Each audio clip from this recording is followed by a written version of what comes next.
Parang sa akin sa aking opinyon, parang masyado nang nababastos yung pagkain ng mga Pilipino, 'no? Kung ayaw mo at nandidiri ka, 'wag mong gawing content. Kasi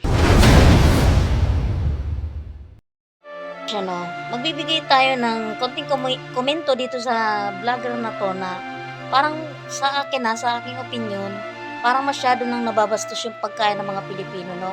Kung ayaw mo at nandidiri ka, 'wag mong gawing content. Kasi instead na magbigay ka ng, anong tawag dito, na manghikayat ka na ang mga pagkain ng Pilipino is masarap. So paano mo maipopromote sa mga dayuhan or sa ibang tao ang Okay. pagkain ng mga mahihirap at Umpisahan ng natin mga sa mahihirap paglalagay na ng mga kalamansi sa Pilipino bagoong. ay ganyan nakakadiri sa iyong content, guys, no? Sa iyong content, Tito Mars, shoutout Ang sa iyo, sabi no? nila, pag So ginawa daw ito, masyado matatanggal daw mo yung nang lansa nilalabag ng yung bagoong isda. ng pagkain ng So, Pilipino. Wag mong dadalawain gawing ko siya. content kung nandidiri ka, ha? Instead na iano mo yun sa iba-ibang mga taong pumupunta dito sa Pilipinas, like sa mga foreigner na nandito na gusto nilang i-try yung ating mga pagkain, hindi na lang kasi masyado kang diring-dire. Meron pa siyang mga Iwasan mo isda-isda. mag-content ng ganyan. Kung may challenge, alam ko bayad ka kung binabayaran ka ng mga nagpapa-challenge sa'yo, may nagbibigay sa'yo ng dolyar dyan. Wag mo na lang gawin na Bakit mo ginagawa? naabuso mo na, sobrang-sobra na. Ito, comment, tingnan mo naman, paano ka kakain ng bagoong na may kalamansi? Ang pakasarap niyan. Napakasarap niyan sa pagkain ng mga Pinoy. Dapat iyan ating inaalok na i-try nyo kasi masarap. Ikaw masyado mo nang inaano yung pagkain ng mga mahihirap na katulad namin. Masyado na, hindi na maganda.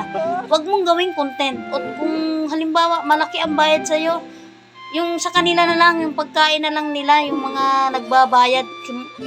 At saka, ang mayaman, alam ko sa mga mayaman, kapag naturuan ka ng Umpisahan magandang natin sa paglalagay ng kalamansi sa ng mga bagoong. magulang mo sa pamamagitan ng pagkain ng mga pagkain mahihirap, kasi just in case na bumagsak ka, maging mahirap ka, marunong Sabi kang nila, kumain pag ginawa yan, daw hindi ito, yung matatanggal daw ginaganyan yung mo yung mga lansa pagkain Pilipino, ng bagoong no? isda. Nakakainis na, hindi na magandang tignan.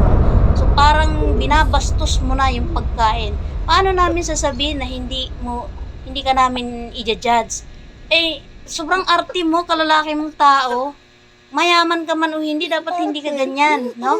Huwag mong ganyang i-react, masyado mo nang inaapi yung pagkain ng Pinoy, no? Tingnan nyo naman kung gaano siya ka-arte, no? Ha? Sukang-suka ka pala, bakit kino-content mo pa? Ha? Magkano bang binibigay sa'yo kung content ka? Ito, kaya ka namin kino-content dahil sa kagagawan mo, hindi na yan maganda. Lalo na sa mga kabataang yung mga kabataan, hindi nakakain ng mga ganyan. Dahil pinakita mo na nakakadiri yung pagkain ng mga Pinoy.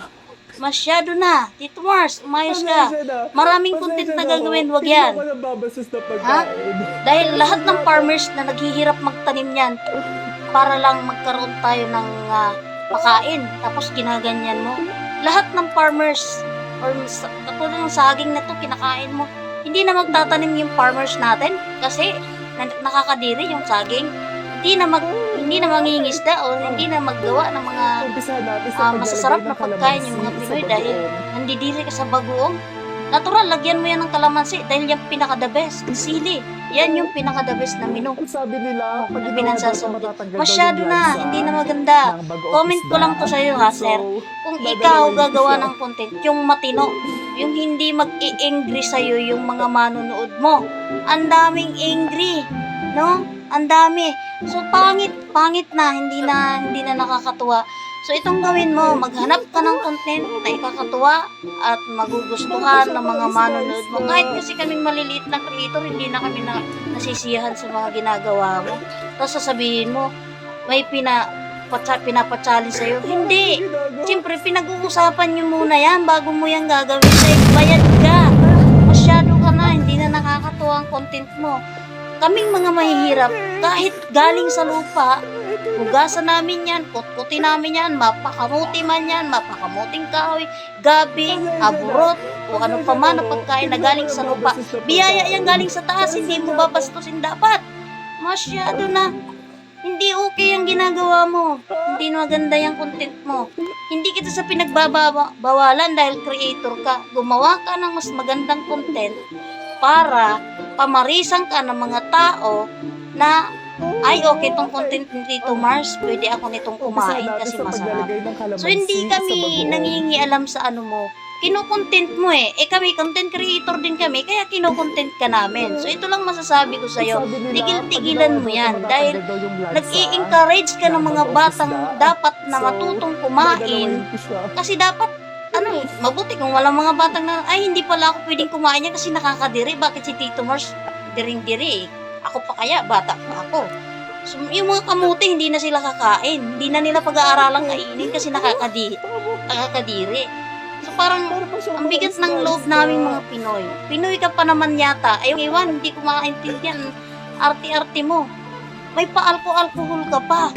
Alam mo, ang pagkain ay nasa harapan mo, nag-alcohol ka sa harapan ng pagkain. Siyempre, hindi mo na makakain yan. O kung may sakit ka man na sa sikmura, huwag mong ituloy yung mga ganong content. Nakakaurat ka. Hindi okay yung hindi magandang panuorin.